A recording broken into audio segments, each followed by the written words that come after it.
¿Sabías que los restos de San Valentín, el patrono de los enamorados, se encuentran aquí en Madrid?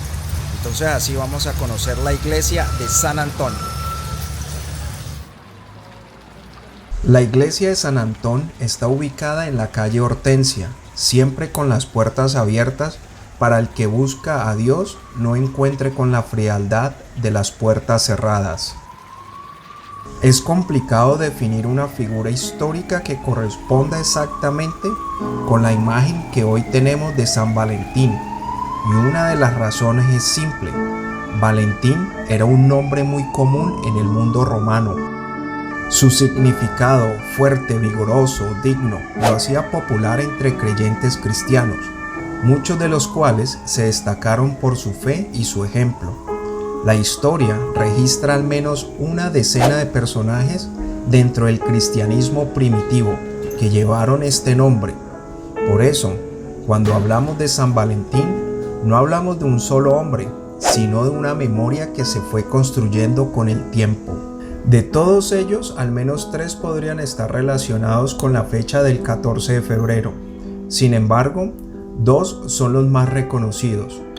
Uno, un médico romano que se convirtió a sacerdote. El otro, un obispo de la ciudad de Interamna, la actual Terni, en Italia. Con el paso de los siglos, especialmente durante la Edad Media, los relatos de vida de estos 2 hombres comenzaron a entrelazarse, dando origen a la figura que hoy conocemos como San Valentín. Pero para entender el verdadero significado de esta historia, es necesario volver al siglo III. Ser cristiano en el Imperio Romano no era fácil.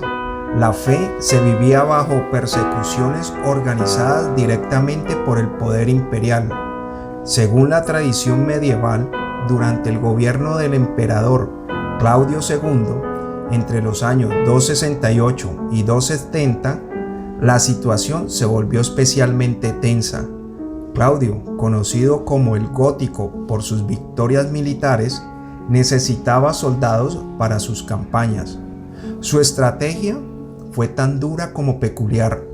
El relato dice que prohibió el matrimonio entre los jóvenes, convencido que los hombres solteros serían mejores soldados, menos atados a la familia, más dispuestos a morir por Roma.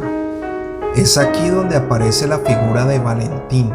Desafiando la orden del emperador, este ministro cristiano continuó celebrando matrimonios en secreto, uniendo a parejas que deseaban vivir su fe incluso en la clandestinidad. Casar en nombre del amor y de Dios era en ese contexto un acto de resistencia. Pero desafiar el hombre más poderoso del imperio no era algo que pudiera pasar desapercibido. Valentín fue arrestado y llevado ante Claudio II. Al principio se dice que el emperador le tomó cierto aprecio, pero cuando Valentín intentó convencerlo de abrazar el cristianismo, la paciencia de Claudio llegó a sus límites. La sentencia fue clara. Según la tradición, el 14 de febrero del año 269, Valentín fue ejecutado.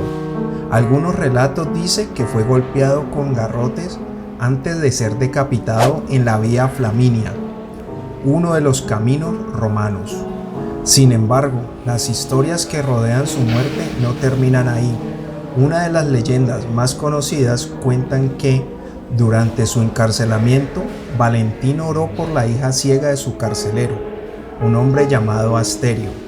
La joven recuperó la vista, y como consecuencia, el carcelero y varios miembros de su familia se convirtieron al cristianismo.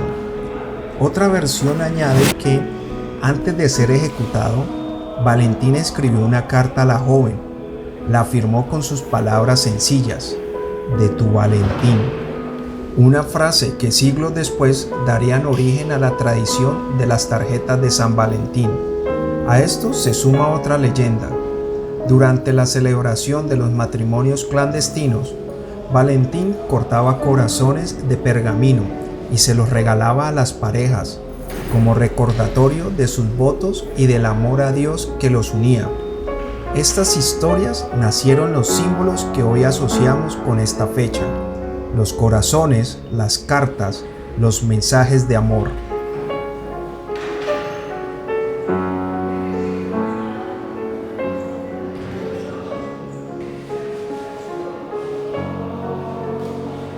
Es posible que muchos de estos detalles se hayan embellecido con el paso del tiempo, pero lo que sí es seguro es que un creyente llamado Valentín existió y que fue recordado desde los primeros siglos como un mártir que murió por su fe. Hacia finales del siglo V, la Iglesia comenzó a reconocer oficialmente el 14 de febrero como un día para recordar a Valentín. Durante la Edad Media, esta fecha ganó popularidad y adquirió un nuevo significado. Fue entonces cuando San Valentín comenzó a vincularse con el amor humano. En el siglo XIV, el poeta inglés Geoffrey Chaucer escribió en su obra El Parlamento de las Aves que el 14 de febrero era el día en que las aves elegían pareja. Esta idea poética se mezcló con la tradición del mártir cristiano. Y para el siglo XV, en Inglaterra y Francia, los enamorados ya intercambiaban notas y mensajes cada 14 de febrero. Así nació la celebración que hoy conocemos.